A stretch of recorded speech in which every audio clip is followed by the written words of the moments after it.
গোপনে গোপনে প্রোগ্রাম করার কারণে এই যে উন্মুক্ত জায়গাতে প্রোগ্রাম করছে মনে হচ্ছে যেন আবার কেউ দাঁড়িয়ে আছে সাইডে, মনে হচ্ছে পুলিশ হয়তো বা কেউ হয়তো পুলিশের কেমন একটা ভিতরে কাজ করছে।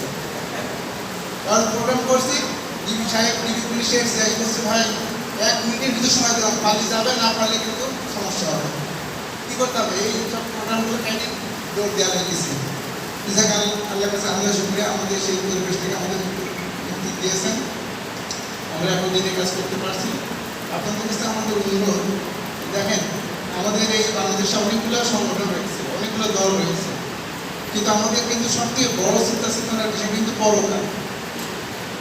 আচ্ছা দেখেন, আমরা কতকাল এই বাংলাদেশে এই দেশে পৃথিবী বেঁচে থাকি, প্রায় 60-70 বছর বেঁচে থাকি। আর এই 60-70 বছর বাঁচার জন্য আমার সন্তানদের জন্য আমরা কী করি? তাদের লেখাপড়া করায়, তাদের চাকরি বাকরির জন্য চেষ্টা করি। এই সামান্য চাকরি বাকরির জন্য 30 বছর চাকরির জন্য তাদের কত রাত থেকে কঠিন পরিশ্রম করা লাগে, পড়াশোনা করা লাগে, তাদের ভবিষ্যতের জন্য চিন্তা করা লাগে। কিন্তু আমাদের যে অনন্তকাল যেখানে তার কোনো শেষ নেই, তার জন্য আমাদের কিছু চিন্তা হয় না? আমার ছেলে মেয়েদের জন্য কি চিন্তা হয় না? তাদের ভবিষ্যৎ কী হবে, তাদের পরকাল কী হবে? তাহলে আমরা যে সমস্ত সংগঠনগুলো করি তাদের ভিতরে দেখতে হবে যে কারা মানুষকে জাহেলির দিকে ডাকে আর কারা মানুষের দিনের দিকে ডাকে বা ইসলামের দিকে ডাকে।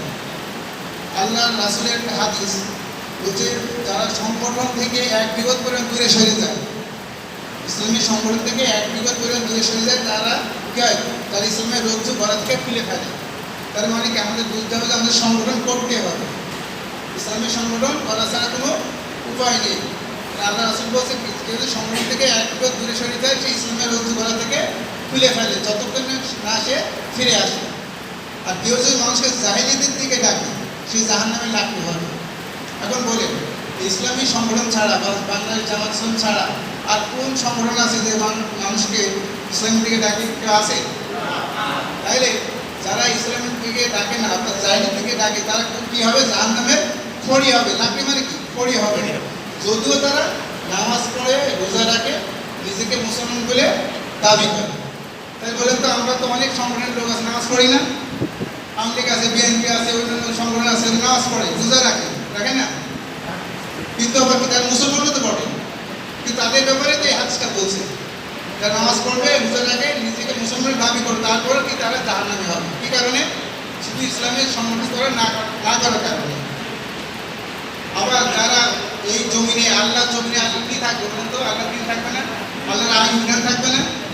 যদি আল্লাহর আইন বিধান যারা চায় না, তার কখন কী চায়? তার কুফরি আইন চায়, মানব রচিত মতবাদ চায় তারা।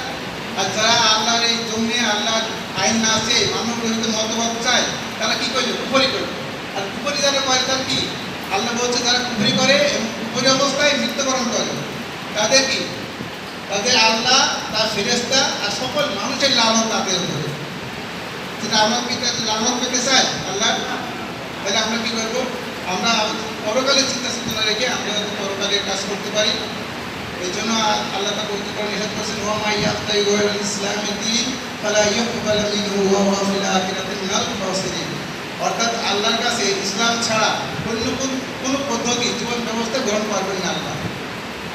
তাই যারা ইসলাম ছাড়া অন্য কোন পদ্ধতি অবলম্বন করবেন, তারা হবে পরকালে কী হবে? ক্ষতিগ্রস্ত হবে। সুতরাং আমাদের পারিবারিক জীবন, সামাজিক জীবন, অর্থনৈতিক জীবন, দলীয় জীবন, রাজনৈতিক জীবন, সব জীবনে হতে হবে কি? ইসলামিক। সুতরাং আমরা সবাই ইসলামের ছায়ায় আসি, আমরা পরকালে কাজ করি, সবাই সুখী ও সুন্দর জীবন কামনা করি।